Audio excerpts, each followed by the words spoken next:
nandito kami ngayon sa Quezon City Hall kasi merong gaganapin dito na family day program. So, kasama ko yung family, kapatid ko, si mother, tsaka yung pinsan ko.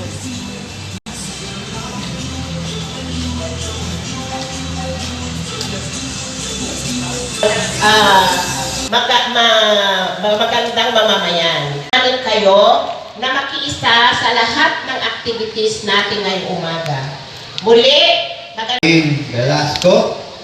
So, today is a family day. So, sinecelebrate natin ang pamilyang Pilipino. Na ang tema po na Officer Charge ng SSDD, no? Na talagang marami ng pagbabago na nangyayari sa deserve for me, cause if you want, baby, you know you could work for me. The way you do it causing jealousy, but you don't ever gotta worry with the enemy. They can imitate you, they can't. Anim lang ba? Baka next year kasi 7 na. So, 6 ng kanyang anak, pagkasunod-sunod ang kanilang mga edad. Pero alam nyo, kahit ganun kadami yung kanyang anak, 6. Nasa panahon ngayon, mahirap talaga. Pero nagagawa niya lahat ng paraan para maging isang mabuting ama, no? At mabuting asawa din. Kaya sabi ko nga sa kanya, Vice Mayor, saling-pusa lang ako dito. Ikaw talaga ang dapat magsalita sa ating mga pamilyang Pilipino na naandito ngayon, pamilyang QC, dahil sigurado ako napakarami mong mabibigay na magagandang payo para ang pamilya ay manatiling buo, matatag at matibay. Ako naman, hindi naman nangangahulugan, hindi ako mabuting ina. Tingin ko mabuting ina naman po ako. Kaya lang, dahil alam ko na ang trabaho nito ay mabigat at sa maagang edad pa lang gusto ko nang pumasok sa paglilingkod sa bayan, ay isa lang po ang aking anak. No? Dahil pinili ko, sabi ko mabilis lang, pero madanda talaga ako bigas. Pero eto lang nga, isang halimbawa, pagdiwang ang linggo ng mga pamilya, National Family Week. And let us not forget our role as parents, napakahalaga. Kung kayo ay magbubuntis, siguraduhin alam ninyo ang responsibilidad ng akibat ng pagkakaroon ng anak, ha? Kahapon, meron akong kaibigan, bata pa, sinabi niya sa akin, siya ay nabuntis, no? Na hindi na inakala o hindi niya pinano. Sabi ko, ayan, nagbago na bigla ang buhay mo, kailangan paghandaan na ang responsibilidad ng pagkakaroon na ng anak na papalakihin. Mag-ipon na ang prioridad, hindi na ang sarili, kundi ang pamilya. Okay? Ganon din ang mga ama. Okay, mahilig mang chicks, pero isipin ninyo, kung mang chicks kayo, ang mangyayari dyan, baka madami kayong panganay. Kaya bang tustusan ng maraming panganay? Meron akong pinuntahan, burol, kamakailan lang, ang sabi sa akin, kilala mo yun, di ba? Ang sabi sa akin, sabi ko, nasaan na mga kapatid mo? Ayan, 16 sila. Tapos sabi niya, ngayon ko lang nga nalaman sa puro ng tatay ko na 16 ang aking mga kapatid. At mga 9 sa kanila panganay. Tapos may 9 na mga nanay doon. Sabi niya, ngayon ko lang nakita yung 9 na yun. So sabi ko, well, ideally, dapat isa lang talaga ang asawa, tama? Pero ang mga tatay, hindi na ako magsasalita. Hindi okay sa akin na higit sa isa ang asawa ninyo. Pero kung may mga ganong klaseng mga ganap, hindi nyo naiwasan, kasalanan nyo yan. Buo ang ating pamilyang Quezon City. Mabuhay tayong lahat. At remember, Sunday, Family Day, let's spend the whole day with our families. Maraming salamat at mabuhay po tayo lahat. Ayan. So, i-invite po natin yung mga ibang mga staff. Dito, magpo-photo op muna tayo. Honorable Gian Soto. Palakpakan po natin. Thank you, sir. Magandang umaga po. Palakpakan natin si Mayor Joy Belmonte.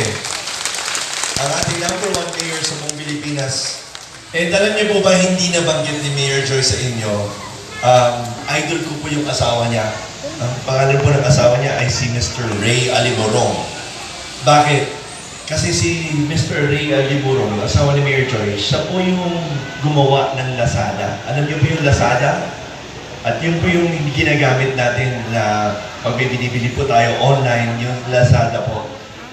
Hindi ko kino-commercial yung Lazada. In-explain ko lang po na ito po kasi yung Lazada po, yan po yung tumutulong sa mga small income entrepreneurs na may mga online business, gusto mong simula. And dahil nation builder po yung asawa ni Mayor Joy. Kaya, nung sinabi ni Mayor Joy kanina na yung asawa niya, nakasuporta po sa kanya, nakasuporta sa anak, dahil lahat po ng tao pwede suportahan, sinusuportahan po. Ang TVJ sa TV5 na tinatawag na EAT or ito ang tunay. Gusto ko pong ipaalala na yung pagiging isang pamilya napakahalaga po. Kailangan pong sana by the end of today, may ilagay niyo sa puso at isipan kung gaano kahalaga yung oras para sa pamilya. So, gusto kong tumingin kayo sa katabi niyo at sabihin niyo sa kanya, mahalaga ka sa akin. Go! Mahalaga ka sa akin. Mahalaga ka sa akin. Sa kabila naman, sabihin mo, 1, 2, 3, mahalaga ka sa akin. Go! Tumingin ka sa katabi mo, sabihin mo sa kanya, dahil sa'yo. Sa'yo. Okay?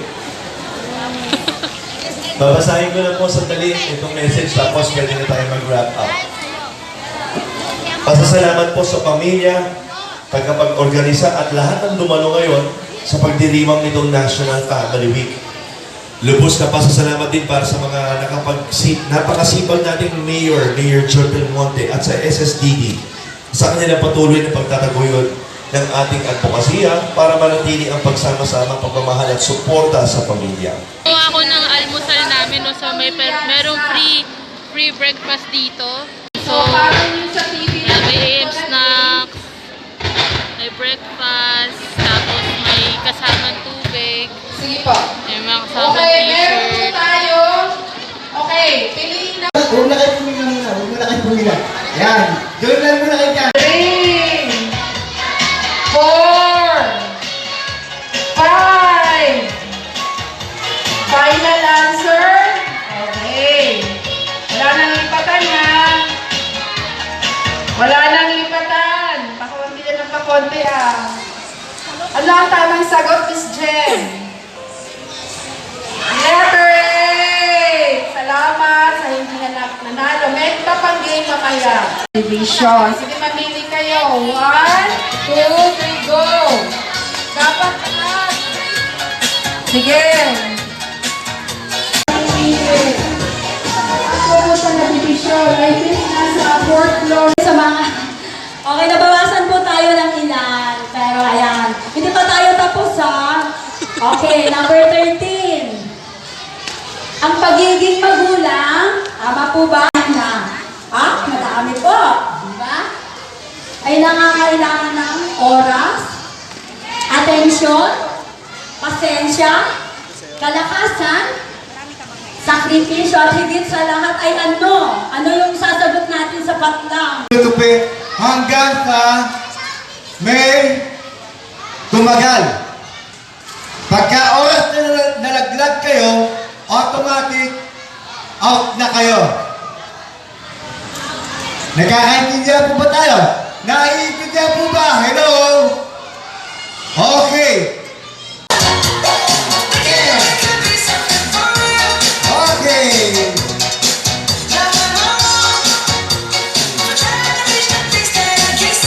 Hop! Galing! Okay. Okay, pakitupi na, pakitupi. Yes!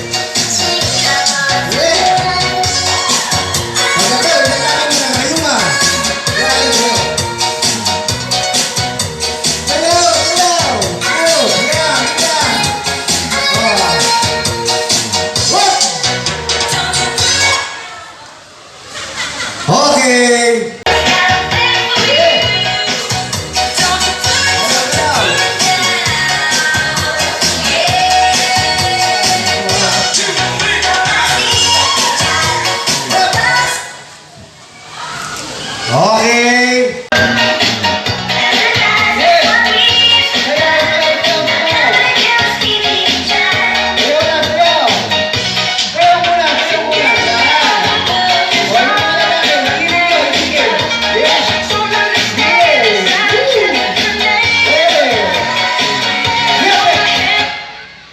Yan na. Hop. Tingin-tingin. Okay.